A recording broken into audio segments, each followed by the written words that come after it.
Hello everyone, welcome to my channel. আমি হৈমন্তিকা এবং wbcs executive officer হিসেবে বর্তমানে কর্মরত। আমার এই চ্যানেল মারফত তোমাদের জন্য যে regular news, current affairs, editorial discussion হয় তার আজকে নেক্সট ক্লাস এবং আজকে আমাদের কিন্তু 4th এপ্রিল। আজকে বেশ কিছু ইম্পর্টেন্ট এডিটোরিয়ালস আর্টিকেলস আছে, বাট তোমরা যদি দেখো আজকে আমি তোমাদের দেখাবো রেগুলার আমরা প্রায় অলমোস্ট 3 উইকস ধরে এই ক্লাসটা কন্টিনিউ করেছি এবং যারা রেগুলার বেসিসে এই ক্লাসটা ফলো করেছো they can able to understand যে আমরা যদি নিউজ পেপারগুলোকে রেগুলার বেসিসে পড়ার চেষ্টা করি, এডিটোরিয়ালগুলোকে রেগুলার পড়ি, তাহলে দেখবো আমরা কিন্তু একটা সিমিলার প্যাটার্ন এবং যে এডিটোরিয়ালে যে মুখ্য যে আলোচনার বিষয়গুলো এগুলো কমন পেতে থাকবো। আজকে আমি এটা দেখাবো কারণ আমরা অলমোস্ট 3 উইকস কমপ্লিট করলাম এই এডিটোরিয়াল ডিসকাশন বা এই ক্লাসটার।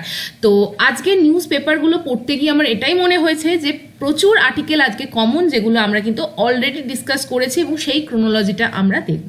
So with this note I am going to start today's analysis, complete analysis of daily news and the editorial discussion published in both the Hindu news paper as well as the Anandabazar paper. So start করা যাক। প্রথমত আজকে আনন্দবাজার পত্রিকা দিয়ে আমি শুরু করব। সেখানে যে এডিটোরিয়ালটা এসছে দেখো, প্রথমত সাবধান, এটা খুব একটি রাজনৈতিক এডিটোরিয়াল, এটা আমাদের পড়ার দরকার নেই। ভয় দেখানো কেন জরুরি এটাও আমরা পড়বো না। তোমরা নিজেদের মতো করে কর্মহীন রাজ্য অর্থাৎ এই আমাদের পশ্চিমবঙ্গ রাজ্যের যে আনএমপ্লয়মেন্টের যে কিছু তথ্য দেওয়া আছে, সেন্সাস 2011-এর কিছু ডেটা দেওয়া আছে, তো তোমরা সেই জায়গাটা একটু পড়ে নিও।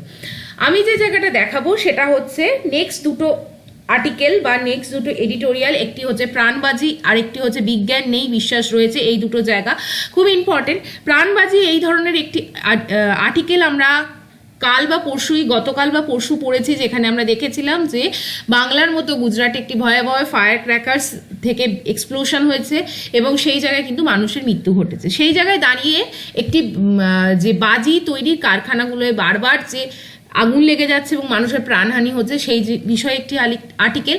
এবং আমরা কিছুদিন আগেই পড়লাম যে সুনিতা উইলিয়ামস কিন্তু স্পেস থেকে কিন্তু রিটার্ন করেছেন আমাদের যে গ্লোবে। সেই জায়গা থেকে দাঁড়িয়ে এখানে একটা আর্টিকেল, খুব সুন্দর আর্টিকেল দিয়েছে, যেটা আমরা বাংলা যদি রচনা লিখতে হয় বিজ্ঞান ও কুসংস্কার সেখানে আমরা ইনক্লুড করতে পারি এবং will read this in details.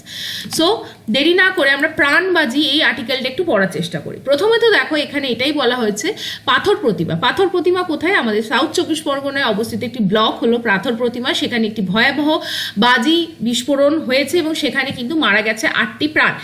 এমতো অবস্থায় লেখক বলেছেন যে এই ঘটনা কিন্তু বারংবার ঘটছে।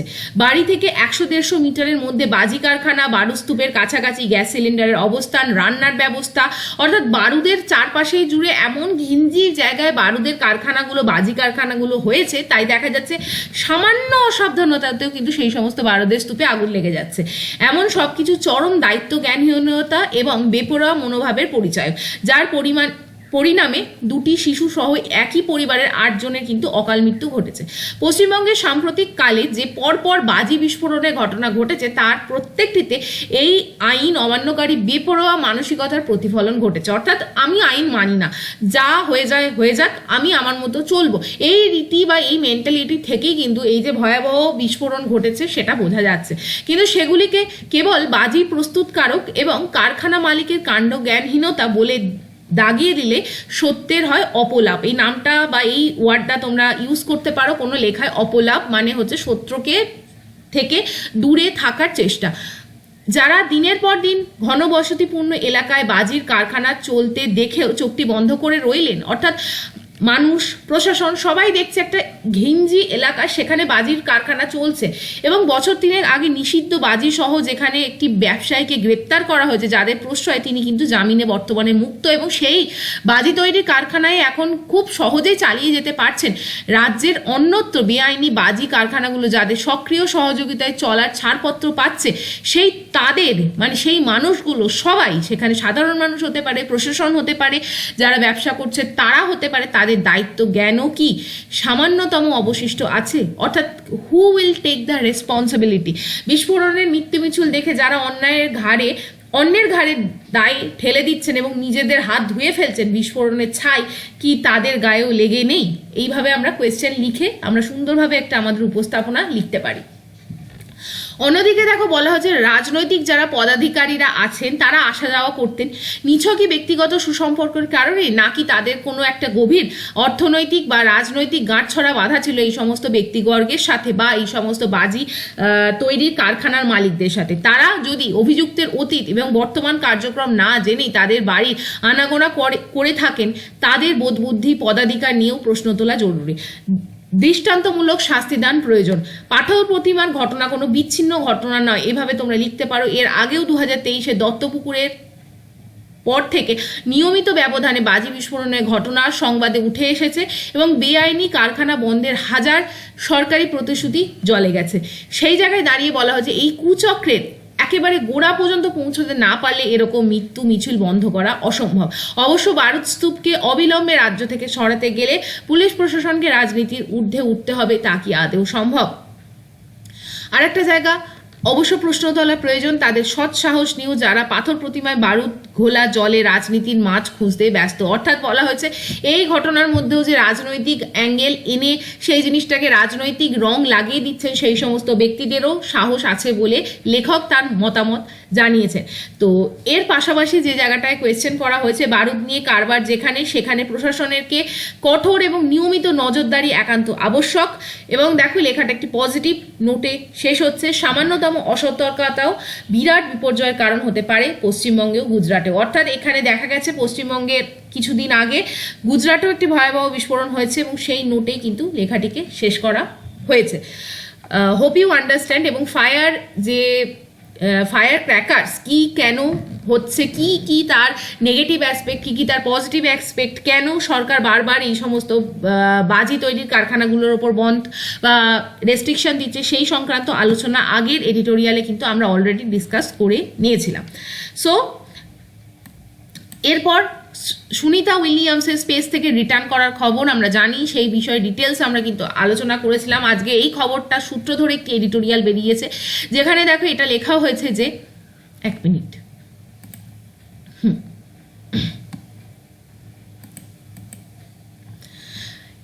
এরমভাবে দেখো একটা অ্যানোটেশন দেয়া হয়েছে যে তোমরা সুনিতা উইলিয়ামসের জন্য প্রার্থনা করছো? সবাই বলেছে হ্যাঁ।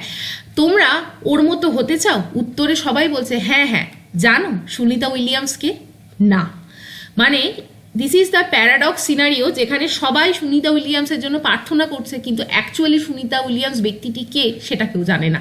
এইভাবেই দেখো শুরু করা হয়েছে এবং লেখনীতে বলা হয়েছে এই উপরের কথোপকথনটি গুজরাটে সুনিতা উইলিয়ামসের পৈতৃক ভিটে ঝুলাসন গ্রামের ছাত্রছাত্রীদের সাথে এক টেলিভিশনের কনভারসেশন হয়েছিল সাংবাদিকের। অর্থাৎ এখান থেকে আরও একটা জায়গা দেখো কারেন্ট অ্যাফেয়ার্সের জন্য বেরিয়ে এলো, কোয়েশ্চেন দিতে পারে যে কোনো পরীক্ষায় যে সুনিতা উইলিয়ামস অ্যাকচুয়ালি কোন স্টেট থেকে বিলং করে। she belongs to the state of Gujarat. এরপরে যে জায়গাটা সেটা হচ্ছে সাংবাদিকরা যখন একটি স্কুলের ছাত্রদের প্রশ্ন করেছেন প্রার্থনা সভায় দাঁড়িয়ে, তারা যখন প্রার্থনা করছেন, তো সেই জায়গায় সাংবাদিকরা বলছেন গত 7 মাস ধরে রোজই এরা এমন প্রার্থনা করছে সুনিতা উইলিয়ামস নিরাপদে যেন অবতরণ করেন। ছাত্ররা জানালো তারা সুনিতাকে তা জানেন না। ছাত্রীরা জানে কিনা সেটাও কিন্তু সাংবাদিক প্রশ্ন করেননি বলে বুঝে উঠতে পারেনি। সেই জায়গায় জানি সুনিতাকে ওরা জানে না, এ কথায় মর্মাহত হওয়ার আগে ভাবা যাক বিগত কয়েক মাসে ওদের ঠিক কি শিখিয়েছি। দেখো, একটি আন্তর্জাতিক স্পেস স্টেশন মিশনের মতো উচ্চমার্গীয় বৈজ্ঞানিক বিষয় সম্পর্কে এতটুকু না জেনে তাকে ধর্মীয় রং লাগিয়ে উৎসবে পরিণত করা যায়। অর্থাৎ এখানে কিন্তু শিশুদের কোনো দোষ নেই, কিন্তু সেই যে পরিবেশ, সেইখানে যে মন মানসিকতা এবং যে ইন্টেনশন নিয়ে আমরা কাজ করেছি তাতে শিশুরা কিন্তু ঠিকই করেছে। শিশুরা ভগবানের কাছে প্রেয়ার করছে যে তাকে যেন সুনিতা নামক একটি ব্যক্তিকে যেন সুস্থভাবে ফিরিয়ে দেওয়া হয়, কিন্তু সুনিতাকে তারা জানে না। এই জায়গায় বলা হয়েছে পুজো পাঠ প্রার্থনার গণ্ডিতে বেঁধে ফেলা হয়েছে প্রত্যেকটি ঘটনাকে।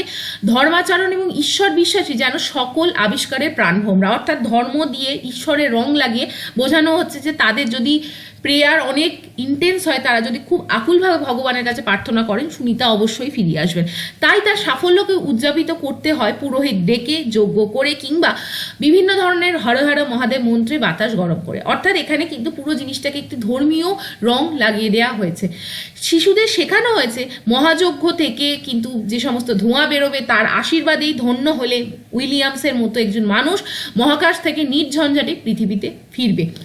এই জায়গায় কিন্তু বলা হচ্ছে কি আমরা করতে পারতাম, এই ঘটনাটাকে শিশুদের মনে আমরা কিভাবে ফিরিয়ে দিতে পারতাম। সেই জায়গায় বলা হয়েছে মহাকাশ বিজ্ঞানের এমন এক অমূল্য সাফল্যকে প্রেরণা করে কিন্তু অনায়াসে দেশের ছেলে মেয়েদের লেখাপড়ায় উৎসাহিত করা যেত।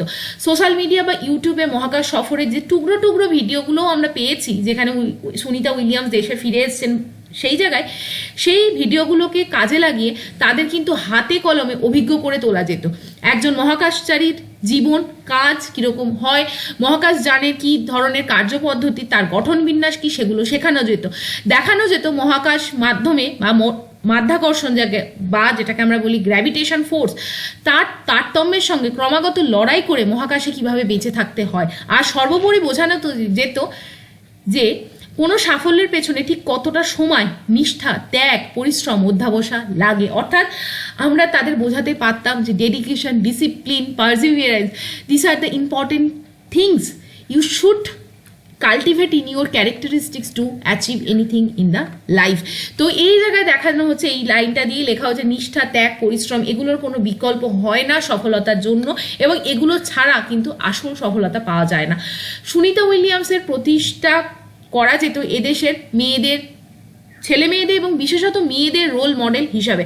গবেষণায় একথা বারবার উঠে এসেছে যে কোনো একটি মেয়ের সাফল্যের নজিরকে সমাজের বাকি মেয়েদের মধ্যে অনুপ্রেরণা জাগায়, পাশাপাশি মেয়েদের প্রতি তাদের পরিবারের এমনকি গোষ্ঠী কিংবা সমাজেরও দৃষ্টিভঙ্গির পরিবর্তন করা যায়। অর্থাৎ সুনিতার সাফল্যকে কিন্তু একটি গঠনমূলক কাজে আমরা লাগাতে পারতাম, কিন্তু আমরা সেই কাজটাই লাগাতে পারলাম না। এটা আমাদের দেশের সমাজের ব্যর্থতা। দেশের মানুষের বৈজ্ঞানিক চিন্তাভাবনা তৈরি হওয়ার সম্ভাব্য সকল পরিসরকে আমরা কিন্তু ধর্মীয় প্রার্থনায় বেঁধে ফেলার প্রয়াস করেছি বহুদিন ধরে। স্বাধীনতার যে স্বাধীন ভারতের প্রথম যে প্রধানমন্ত্রী ছিলেন জওহরলাল নেহেরু, তিনি সেই প্রধানমন্ত্রী হিসাবে এদেশের মানুষের ধর্মান্ধতাকে অন্যতম বড় চ্যালেঞ্জ হিসাবে কিন্তু বলে মনে করেছিলেন। ধর্মের সংকীর্ণতাকে কাটিয়ে মানুষের মনে বিজ্ঞান মনস্ক করে তোলার এই মানসিকতাটি অবশ্যই নেহেরুর একান্ত নিজস্ব চিন্তাধারা নয়, এটি ভারতীয় জাতীয় নবজাগরণের উত্তরাধিকার জাতীয়তাবাদী রাজনীতির একটি অংশ, যা বহন করছে দীর্ঘদিন। অর্থাৎ তিনি বলছেন যে, লেখক বলছেন যে আমাদের দেশের প্রথম প্রধানমন্ত্রী জওহরলাল নেহেরুও কিন্তু এই মানুষের মধ্যে যে ধর্মান্ধতাকে সরিয়ে বিজ্ঞান মনস্ক যে চিন্তাভাবনা সেটাকে প্রতিষ্ঠা করতে চেয়েছিলেন, এবং বহুদিন ধরে তার কিন্তু চেষ্টা চলেছে। কিন্তু তাও বর্তমানে কিন্তু দেখা যাচ্ছে যে সেই জায়গাটা আদতেও বাস্তবায়ন হয়নি। ভারত সে কথা শুনেছে কিন্তু অন্তরে গ্রহণ করেনি। ফলে আজ যখন রাজনীতি চাইছে মানুষকে বিজ্ঞানের উল্টো পথে চালিত করতে, ভারতবাসী বিনা প্রতিরোধে সে পথে হাঁটতে শুরু করেছে। অর্থাৎ মানুষ কিন্তু এখনো সেটার মর্ম বোঝেনি, এবং তার ফলে মানুষ এখনো বিজ্ঞানকে ফেলে রেখে ধর্মীয় যে জায়গাটা সেই জায়গায় বেশি বিশ্বাস করতে আগ্রহী। এরপরে এই জায়গাটায় লেখা হয়েছে, দেখো লাস্ট যে জায়গাটায়, আনুগত্য নির্ভর ধর্ম কেন্দ্রিক রাজনীতি সর্বগ্রাসী রাষ্ট্র কাঠামোর ভিত নির্ভর করে। অর্থাৎ মানুষ যদি এত বোকা হয়, মানুষ যদি বিজ্ঞান মনস্ক না হয়, তাহলে রাজনৈতিক বিভিন্ন সুবিধাভোগী মানুষ কিন্তু ধর্মকে কাজে লাগিয়ে মানুষকে কিন্তু ভুল পথে চালনা করবে। এবং যদি ধর্ম ভিত্তিক এবং ধর্ম কেন্দ্রিক একটি রাজনীতি আমাদের ভারতবর্ষের রাষ্ট্র কাঠামোর ভিত হয়, তাহলে সেই ভিত কিন্তু খুব একটি ভয়ঙ্কর ইন্ডিকেশন দিচ্ছে। সেই রাষ্ট্রের নাগরিক প্রশ্ন করেন না, বিশ্বাস করেন বিজ্ঞানের স্বরূপ চেনার চেয়ে তার কাছে অনেক গ্রহণযোগ্য হয়ে ওঠে হরেক কুযুক্তির জাল বিস্তার করে সেই বিজ্ঞানকে নিজের অবনত দেখাতে চাওয়া ধর্ম এবং সেই ধর্মের ধ্বজাধারীরা। অর্থাৎ মানুষ কিন্তু আজও এই রাষ্ট্রের মানুষ বিজ্ঞান নয়, বিজ্ঞানের যুক্তি নয়, বরং অযুক্তির জাল বিস্তার করা সেই সমস্ত ধর্ম বা ধর্মের ধ্বজাধারীদের বিশ্বাস করতে চাইছে। এবং সেটাই আমরা কিন্তু আজকে চোখের সামনে দেখছি। সুনিতাকে তা না জেনেই ছাত্রছাত্রীরা নিরাপদ অবতরণের জন্য ধর্মের কাছে হাত পাচ্ছে। বিজ্ঞান নেই কিন্তু বিশ্বাস রয়েছে। আশা করি তোমরা এই এডিটোরিয়ালটা বুঝতে পারলে এবং এখান থেকে একটি নতুন পার্সপেক্টিভ পেলে। Coming to the next editorial, এবং হিন্দু নিউজ পেপার একটা অ্যানালিসিস যদি আমরা দেখি, আমি কয়েকটা জায়গা দেখাবো এবং তোমাদের বলবো রেগুলার যদি এডিটোরিয়াল এবং নিউজ পেপার ডিসকাশন করো তাহলে দেখবে তোমরা পুরো জায়গাটা রিলেট করতে পারবে। হিন্দুর আজকে যে ফ্রন্ট পেজ বেরিয়েছে সেখানে দেখো সবই একটি কন্টিনিউয়াস নিউজ, যেটা হচ্ছে India holds fire as Trump slabs tariff. এক মিনিট,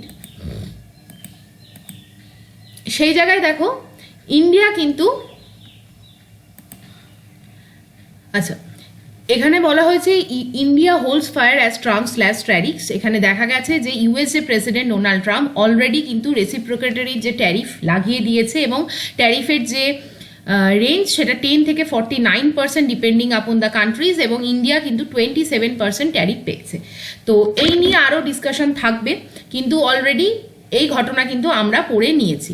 নেক্সট যে জায়গাটা দেখো সেটা হচ্ছে Waqf bill sees heated debate in the Rajya Sabha. আমরা কালকে পড়লাম what is the main issues related with the Waqf bill এবং সেটা কিভাবে লোকসভায় পাস হয়েছে। এখন সেটা অবভিয়াসলি রাজ্যসভায় যাবে এবং রাজ্যসভায় সেখানে কিন্তু ডিবেট অ্যান্ড ডিসকাশনস থাকবে।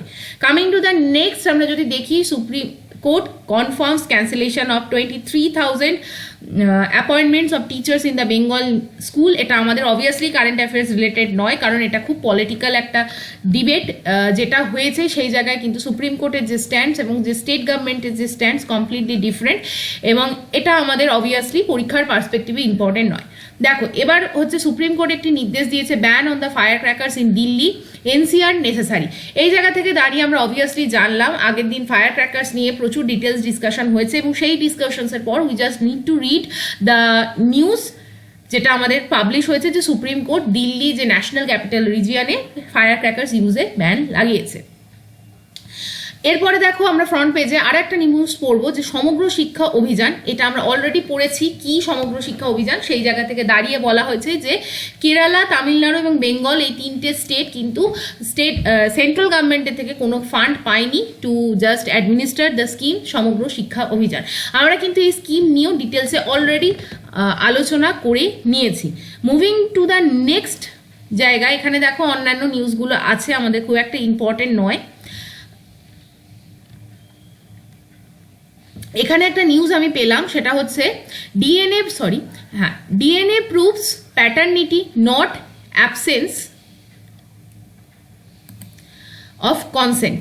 অর্থাৎ এখানে দিল্লি হাইকোর্টের একটি ভার্ডিক্টে বলা হয়েছে যে ডিএনএ টেস্ট যদি করা হয় বা ডিএনএ টেস্টের যে রেজাল্ট, সেই রেজাল্ট দিয়ে আমরা অনলি প্যাটার্নিটি টেস্ট করতে পারবো যে who is the father of that particular child, but যে ফিজিক্যাল যে সেক্সুয়াল ইন্টারকোর্স সেখানে সেটা কি whether it is consensual or non consensual, অর্থাৎ সেটা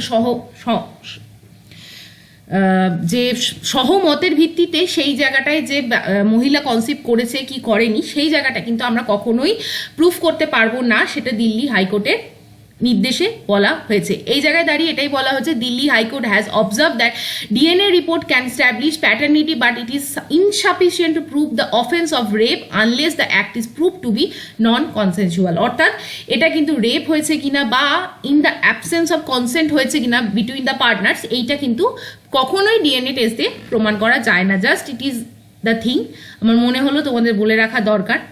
coming to the next thing, দেখো আবার ওয়াকআপ বিল নিয়ে কথা হয়েছে, আমরা এটা পড়বো না। সমস্ত জায়গাতেই কিন্তু এই জিনিসটা নিয়ে আজকে বেশি আলোচনা হয়েছে। আরও একটা জায়গা যেটা আমি তোমাদের বললাম, একটা ইনসিডেন্ট যেখান থেকে কারেন্ট অ্যাফেয়ার্সে কোয়েশ্চেন আসতে পারে, যে এরমভাবে কোয়েশ্চেন আসতে পারে কাঞ্চা গাছিবলি কি বা হোয়াট ইজ কাঞ্চা গাছিবলি। এই জায়গা থেকে এই ইভেন্টটা আমি জাস্ট একটা ন্যারেট করে দিচ্ছি। দেখো এটা কিন্তু হায়দ্রাবাদের একটা ইনসিডেন্ট, যেখানে বলা হচ্ছে হায়দ্রাবাদ যে সেন্ট্রাল ইউনিভার্সিটি তার পাশে একটা ফরেস্ট এরিয়া ছিল, সেই ফরেস্ট এরিয়াতে কিন্তু যে স্টেট গভর্নমেন্ট সেখানে কিন্তু ম্যাসিভ গাছ কেটে ফেলেছে এবং সেই জায়গা থেকে দাঁড়িয়ে হেভি মেশিনারির ইউজ হয়েছে এবং সরকার বলছে যে এই ল্যান্ডটাকে তারা এক্সকাভেট করবে এবং সেখানে ফার্দার ইনফ্রাস্ট্রাকচার ডেভেলপমেন্ট করবে, that will actually in return create the massive employment for the country. But students of the university they are protesting by saying that this kind of massive deforestation will create the loss of biodiversity, will hamper the existence of lots of flora and fauna in that particular forest. তো সেই জায়গায় দাঁড়িয়ে supreme কোর্টের কিন্তু verdict, supreme court আপাতত এই destruction of the ফরেস্টে stay order জারি করেছে। তো এইটা হচ্ছে ঘটনা, কাঞ্চি গাছিবলি এই নামটা তোমরা মনে রাখবে। এবার আমরা এডিটোরিয়াল ডিসকাশনে চলে আসব। এডিটোরিয়াল ডিসকাশনে the other space race the geopolitics of satellite net, এটা তোমরা নিজেদের মতো করে পড়বে, আমি পড়াচ্ছি না এবং খুব ইম্পর্টেন্টও নয়। What is most important in today's news paper সেটা হচ্ছে ডেটা অ্যান্ড ফেডারেলিজম, আর একটা হচ্ছে Bangladesh events A reflection of south Asia's minority. এটা আজকে আমরা পড়ব।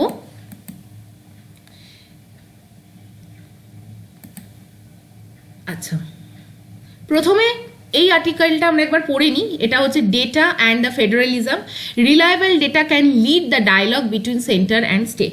সম্প্রতি একটি রিসেন্ট ফোরাম তৈরি করা হয়েছে। কি ফোরাম দেখো, সেটা হচ্ছে নীতি আয়োগ পার্টনারশিপ করেছে কার সাথে, national council of applied economic research NCAER এটার সাথে, এবং তারা জয়েন্টলি একটা লঞ্চ করেছে নীতি NCAER states economic forum.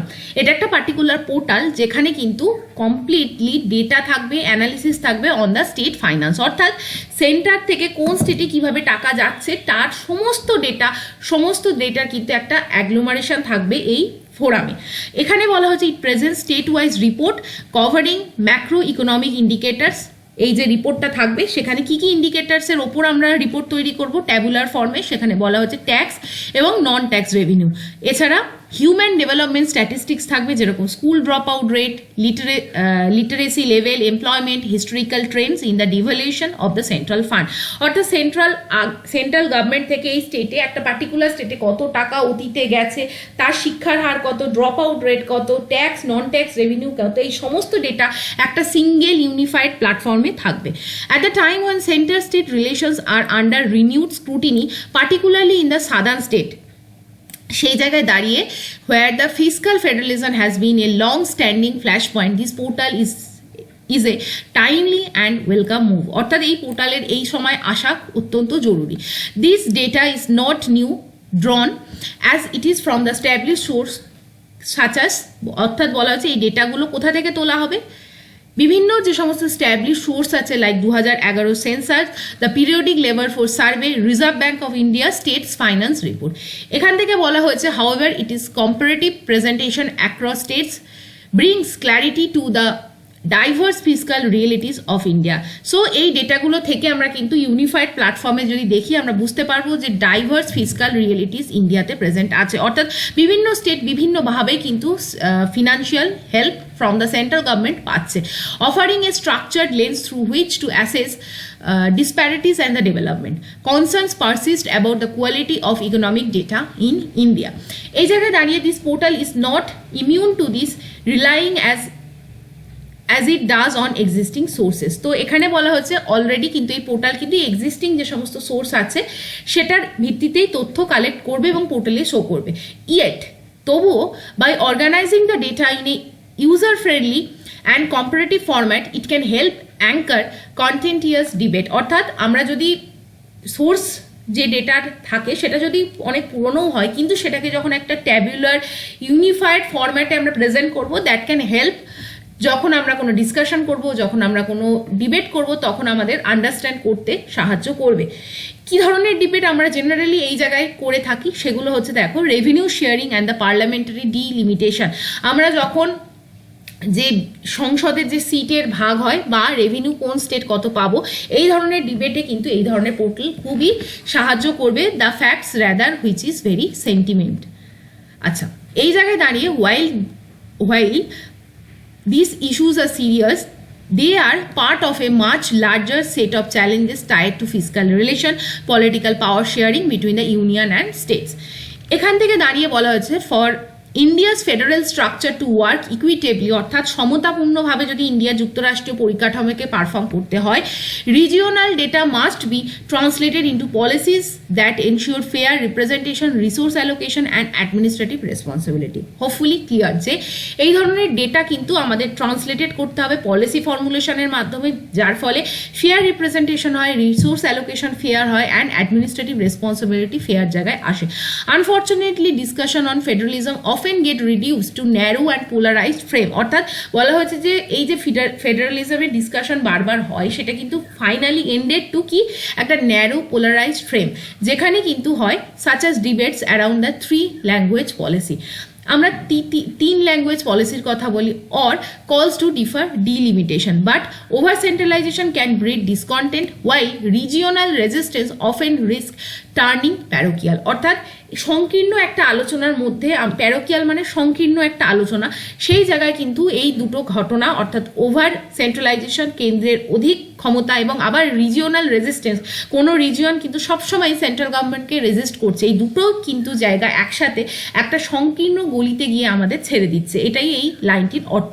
ন্যাভিগেটিং this balance requires cooperation rooted in evidence and mutual recognition of diverse state realities. অর্থাৎ আমরা কিভাবে এই জায়গাটা থেকে ন্যাভিগেট করব সেটা কিন্তু আমাদের মিউচুয়ালি করতে হবে, এবং মিউচুয়াল ট্রাস্ট, রেসপেক্ট এবং এভিডেন্স বেসড আমাদের সলিউশনের দিকে যেতে হবে। Leaders in both new Delhi and the state Capitals must engage in a spirit of transparency and trust. Transparency থাকতে হবে, ট্রাস্ট থাকতে হবে। The new data platform is not a panacea. অর্থাৎ এটাই কিন্তু এটা হয়ে গেল মানে এটাই আলোচনার সব শেষ, মানে এটাই মূসক, এটা নয়, but offers a credible starting point. So it is the beginning, not the end.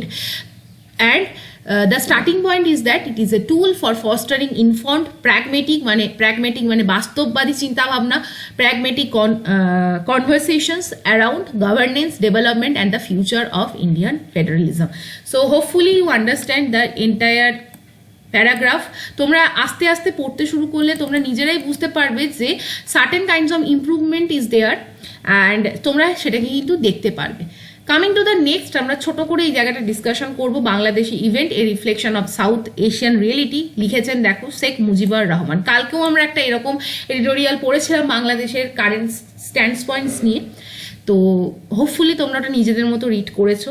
এখানে কিন্তু মানে যে জায়গাটা কথা বলা হচ্ছে সেটা মাইনরিটিসদের রাইট, রিলিজিয়াস মাইনরিটিসদের রাইট নিয়ে কথা বলা হচ্ছে, এবং বলা হয়েছে যে in the broader perspective of the current circumstances of the Indian Muslim and the minorities in Pakistan, আমরা যদি দেখি those of the minorities in the South Asia have reached an unprecedented low since the partition. As per the according to Sheikh Mujibur Rahman, আমরা বলা হয়েছে যে বাংলাদেশে যে সমস্ত পলিটিক্যাল ডেভেলপমেন্ট হয়েছে, ভায়োলেন্স এগেনস্ট হিন্দু হয়েছে, দেখো পার্টিকুলারলি ভায়োলেন্স এগেনস্ট হিন্দু, এবং সব জায়গায় দাঁড়িয়ে যদি দেখা যায় তাহলে এখন টিল দ্য ডেট আমরা যদি দেখি সাউথ এশিয়াতে মাইনরিটিসদের অবস্থা ইন এনি কান্ট্রি সেটা কিন্তু at the extreme low পয়েন্টে এসে দাঁড়িয়েছে। Not long ago, religious minorities in India, particularly Muslim, were comparatively better off than those in the Pakistan and Bangladesh. As per Sheikh Mujibur Rahman, তিনি বলতে চাইছেন আমাদের ইন্ডিয়াতে রিলিজিয়াস মাইনরিটি হলেন মুসলিম, তাদের যে অবস্থা তার থেকেও খারাপ অবস্থায় আছেন পাকিস্তান এবং বাংলাদেশের যারা রিলিজিয়াস মাইনরিটিস অর্থাৎ হিন্দুরা। Political trends in each of those nations suggest a continued decline. So overall প্রত্যেকটা কান্ট্রির রিলিজিয়াস যে মাইনরিটিসটা আছে তাদের কিন্তু যে অবস্থা সেটা কিন্তু ডিটোরিয়েট করেছে। এই subject that is still in focus, বলা হয়েছে ব্রিটিশ ইন্ডিয়ার পার্টিশন যেটা হয়েছিল in the 1947 was suppose to resolve the question of religious minorities. ভাবা হয়েছিল 1947 পার্টিশন যে হয়েছিল that will resolve the question of religious minorities, particularly Hindu এবং Muslim. Partition with its unsettling legacy, অর্থাৎ পার্টিশন হয়েছিল কিন্তু সেই ম্যাটারটা কিন্তু আজও সেটেল হয়নি, এবং partition has emerged as the principal issue facing the subcontinent. The management of partition, particularly the method and legacies it has bequeathed to the separate countries has become a subject of incessant political dispute. অর্থাৎ বলা হয়েছে যে with the hope, যেটা নিয়ে আমরা partition করেছিলাম যে হিন্দু মুসলমান যে প্রবলেমটা that will be settled, but that was settled, কিন্তু সেই জায়গায় দাঁড়িয়ে দেখা গেছিল যে এটা বর্তমানে একটা বড়সড় পলিটিক্যাল ডিসপুটের কারণ হয়ে দাঁড়িয়েছে। দ্য অ্যাঙ্গুইশ অর্থাৎ দ্য ক্ষোভ এবং রিসেন্টমেন্ট যে বিক্ষোভ of those who crossed over into India have fuelled the ascendance of A hegemonic Hindutva nationalism. অর্থাৎ বলা হয়েছে বিভিন্ন যে সমস্ত হিন্দু মাইনরিটিসরা বাধ্য হয়েছিলেন ভারতে চলে আসতে, তাদের ক্ষোভ হতাশা সেগুলো কিন্তু বর্তমানে দেখা যাচ্ছে হেজিমনিক হিন্দুত্ববাদী ন্যাশনালিজমে পরিণত হয়েছে। Moreover partition has engendered new classification of socio-politic entities such as Mohajirs in Pakistan and the Bangladeshi refugees in India. সেই যে পার্টিশন, সেই লেগেসি ধরে আরও বিভিন্ন entity, socio political entity, refugee তৈরি হয়েছে, যেরকম Bangladeshi refugee, Muhajirs in Pakistan. Next, there exist in Kashmir conundrum. এখনও আমাদের যে কাশ্মীর রিজিয়ানে যে পলিটিক্যাল সিনারিও, সেটা এখনও আছে, এক্সিস্ট হচ্ছে, এবং সেই জায়গায় দাঁড়িয়ে তার মানে আলটিমেটলি পার্টিশন কিন্তু কোনো সলিউশন করতে পারেনি। Furthermore, partition which was based on Hindu Muslim issue has evolve another minorities like Sikhs, খ্রিস্টান ইন ইটস কন্টেন্টিয়াস ডাইনামিক্স। অর্থাৎ এই ডাইনামিক্সের সাথে শুধু হিন্দু মুসলিমদের লড়াইটা সীমাবদ্ধ না থেকে সেই লড়াই কিন্তু অন্যান্য মাইনরিটিস যেমন শিখ, খ্রিস্টান এদের মধ্যেও ছড়িয়ে গেছে, এবং সেই জায়গায় দাঁড়িয়ে the faith of religious minorities in south Asia is evidently interconnected, necessitating profound reflection on how to handle it for the region's peace and prosperity. অর্থাৎ সাউথ এশিয়ার বিভিন্ন জায়গায় রিলিজিয়াস মাইনরিটিসদের যা বর্তমান অবস্থা, সেই জায়গায় দাঁড়িয়ে আমাদের এন্টায়ার যে stability of the South Asia depends on the proper negotiations and how to deal with the situation faced by the religious minorities. এই জায়গায় শেখ মুজিবুর রহমানের নেক্সট লেখা যেটা বলা হয়েছে যে notable political personalities in India such as Shyama Prasad Mukherjee, Bidhan Chandra Roy initiated discussion regarding definitive solution to the issue of potential mass population exchange between India and Pakistan. অর্থাৎ India এবং পাকিস্তানের মধ্যে যে হিউজ মাস ট্রান্সফার হয়েছিল, মানুষ দুই কান্ট্রিতে মুভ করেছিল, সেই জায়গা থেকে যে ডেফিনেটিভ সলিউশন, সেই বিষয়ে ডিসকাশন শুরু করেছিলেন কিন্তু শ্যামাপ্রসাদ মুখার্জি, বিধানচন্দ্র রায়ের মতো ব্যক্তিত্বরা। In response to the escalating refugee issues from the Pakistan, যেটা এখন বর্তমানে ইস্ট পাকিস্তান বা বাংলাদেশ, সেইখান থেকে যে রিফিউজি ক্রাইসিসটা তৈরি হয়েছিল, সেই জায়গায় Sardar Vallabhbhai Patel propose the extraction of substantial land from East Pakistan to house the influx of migrants. তখন সর্দার বল্লভভাই প্যাটেল বলেছিলেন ইস্ট পাকিস্তান থেকে একটি জমি বা ল্যান্ড প্রপার্টি যাতে ছেড়ে দেওয়া হয় two accommodate that kind of migrants. It signified the military occupations of the Khulna and the Jashore districts, the former East Bengal. অর্থাৎ ইস্ট বেঙ্গলে খুলনা বা যশোর ডিস্ট্রিক্টে যেরকমভাবে মিলিটারি অকুপেশনস আসছিল, মিলিটারি আপসার্স আসছিল, সেই জায়গায় কিন্তু এই রিফিউজি ক্রাইসিসটাকে তখনই ডিল করা উচিত ছিল। Nehru Liaquat Ali accord which was made in 1950 against this backdrop. এই ব্যাকড্রপে কিন্তু নেহেরু লিয়াকত আলী অ্যাকর্ডও সাইন করা হয়েছিল, was aimed not only at resolving the minority question but also at the prevention of possible war. অর্থাৎ নেহেরু লিয়াকত আলী যে অ্যাকর্ড সাইন হয়েছিল, সেটা শুধুমাত্র যে মাইনরিটি কোয়েশ্চেনকে রিজলভ করার জন্য সাইন হয়েছিল তা না, বাট ফিউচারে কোনো পসিবল ওয়ার বা এই ধরনের রিলিজিয়াস ওয়ারফেয়ার যাতে না তৈরি হয় সেটাকেও মাথায় রাখা হয়েছিল। KC Neogy and Shyama Prasad Mukherjee resigned as anticipated. সেই জায়গা থেকে কেসি নিয়োগী, শ্যামাপ্রসাদ মুখার্জিরা কিন্তু রিজাইন করেছিলেন বা রেজিগনেশন দিয়েছিলেন। Historian Pallavi Raghavan provides an in depth examination of the Nehru Liaquat Ali pact in her book, যেখানে কিন্তু দেখানো হয়েছিল যে efforts were undertaken to institutionalise the pact resulting in the establishment of branch secretariat of the ministry of external affairs in Calcutta. So এই জায়গাটায় লেখক বলতে চেয়েছেন পাস্টে কিন্তু বিভিন্ন সময় এই রিলিজিয়াস মাইনরিটিসদের কী অবস্থা হবে and how both the two countries will deal with the situation, সেই নিয়ে কিন্তু আলোচনা হয়েছিল। But still all the efforts যেটা দেওয়া হয়েছে সেটা কিন্তু বাস্তব রূপায়ণ হয়নি।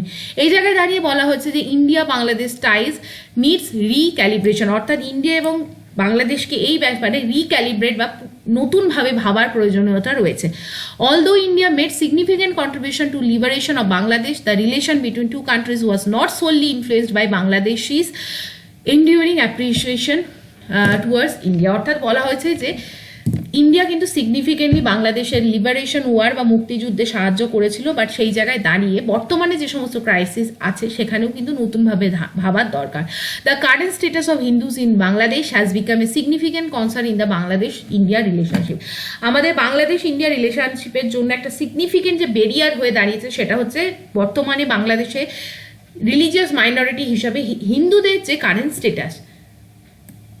আর একটা জায়গা যেটা হচ্ছে recent discussion have forced on whether the violence against Hindus in Bangladesh is politically driven or indicative of a new era of question against them. অর্থাৎ এখানে কিন্তু একটা ডিসকাশন অবশ্যই হতে হবে যে এখানে কিন্তু বাংলাদেশে হিন্দুদের এগেনস্টে ভায়োলেন্স হচ্ছে, সেটা কি অলরেডি পলিটিক্যালি ডিভেন্ট, না এটা কিন্তু সত্যি একটা হিন্দুদের ওপর পারসিকিউশন হচ্ছে। অর্থাৎ এই জায়গাটায় কিন্তু লেখক তার ফোকাস করেছেন। এবং বলা হয়েছে ইন্ডিয়া কিন্তু অলওয়েজ কিন্তু বাংলাদেশ ইন্ডিয়া টাই যেটা হয়েছে সেখানে কিন্তু India aims to present a new spin on its comparative advantage, এবং India must recalibrate its connection with the populace of the Bangladesh and its democratic entities rather than focusing on a specific family or the political party. অর্থাৎ শেখ হাসিনার কথা এখানে লেখক বলতে চেয়েছেন যে শুধুমাত্র শেখ হাসিনা লেড পলিটিক্যাল পার্টির সাথে নেগোসিয়েশন করলে হবে না, যে কোনো পলিটিক্যাল পার্টি বাংলাদেশের সত্তায় থাকুক না কেন, ইন্ডিয়ার উচিত বাংলাদেশের টোটাল পপুলেশন এবং ডেমোক্রেটিক এন্টিটির সাথে টাই আপ করা, না কি অনলি ফোকাস করা একটি ফ্যামিলি। অর্থাৎ ইনি লিখেছেন যে মানে শেখ হাসিনার ফ্যামিলির সাথে শুধুমাত্র ফোকাস করে একটি রিলেশন তৈরি না করা। The overall picture last ending part of the editorial is that the faith of religious minorities in India, Pakistan, Bangladesh is deeply intertwined মানে deeply interconnected, and there is a need for a new language, new institution to address the issue of their rights. এখানে এটাই বলা হয়েছে further recognizing that minority rights are most effectively safeguarded inside a secular democracy, there is a necessity for noble initiative not only in India but also for Pakistan and Bangladesh. শুধুমাত্র যে ইন্ডিয়াকে religious minority অর্থাৎ মুসলিমদের জন্য একটি নতুনভাবে ভাবার প্রয়োজনীয়তা আছে তা না, the case is similarly applicable to the country like Pakistan, Bangladesh, যেখানেও কিন্তু রিলিজিয়াস মাইনরিটিস লাইক শিখ এবং হিন্দু আছে, তাদেরকেও কিভাবে আমরা একটা সেকুলার ডেমোক্রেটিক ফ্র্যাগমেন্টের আন্ডারে এনে সেফগার্ড করতে পারি সেই নিয়ে ডিসকাশন হওয়া দরকার। এবং when Indian Hindus express concern solely for Hindus in Bangladesh and Muslims in Pakistan, advocate this exclusively for Muslims in India. অর্থাৎ আমাদের ভারতীয় হিন্দুরা যেরকমভাবে বাংলাদেশ বা পাকিস্তানের মুসলিমদের জন্য কনসার্ন প্রকাশ করছে, সেই রকম ইকুয়াল কনসার্ন কিন্তু ইন্ডিয়ার মুসলিমদের জন্য কিন্তু প্রযোজ্য হবে। Such political conduct implies greater solidarity for co-religionists within their own religion communities than a commitment to minority rights. Last, the political milieu legitimizes the majoritarian ideology across boundaries, fostering circumstances for hatred and violence. তো এখানে বলা হয়েছে যে যদি আমরা majoritarian view point বা ideology নিয়ে চলি তাহলে সেটা সবসময় কিন্তু আমাদের হেট্রেড, ভায়োলেন্স এই দিকেই নিয়ে যাবে, না কি আমরা একটা শান্তিপূর্ণভাবে আমরা কো এক্সিস্ট করতে পারবো। সো হোপফুলি এই এডিটোরিয়ালটা তোমাদের ক্লিয়ার হয়েছে এবং আমি এটা পড়ালাম কারণ in the respect of India Bangladesh relationship. আশা করি তোমরা বেনিফিটেড হয়েছো, কেমন লাগলো আজকে অবশ্যই জানিও। আজকে আমরা অনেকগুলো আর্টিকেল ডিসকাস করলাম এবং আজকে আমি তোমাদের মেনলি দেখাতে চাইলাম রেগুলার যদি তোমরা নিউজ পেপার বা এডিটোরিয়াল পড়ো কিছুদিনের মধ্যেই তোমরা কিন্তু অনেক সিকুয়েন্স এবং ক্রোনোলজিক্যাল পার্সপেক্টিভ মেলাতে পারবে এবং তোমরা কিন্তু কি হচ্ছে তার একটা ব্রডার অ্যাসপেক্ট বুঝতে পারবে। So subscribe to my channel for getting updates and join my telegram to get the PDFs, to get the news papers, Hindu, Anandabazar etcetera.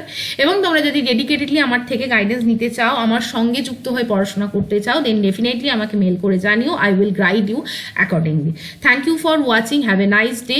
আজকে তোমরা ভালো করে পড়াশোনা করো এবং আমি জানি বিভিন্ন ধরনের পরিস্থিতি আসছে যেখানে দাঁড়িয়ে তোমাদের হয়তো ভীষণ মোটিভেশনের অভাব আসছে বা তোমরা you are feeling very demotivated কি হবে, এবং অপটিমিজম বা হোপ ধরে রাখা এখন একটা খুব চ্যালেঞ্জের জায়গা।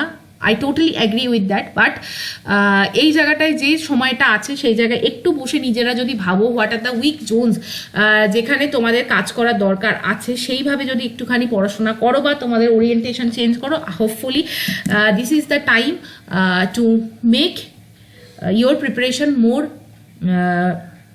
সলিড অ্যান্ড মোর তোমরা কনফিডেন্ট হতে পারবে এই সময়টাকে যদি কাজে লাগাও। Thank you for watching. With this note I am bringing this episode to the and.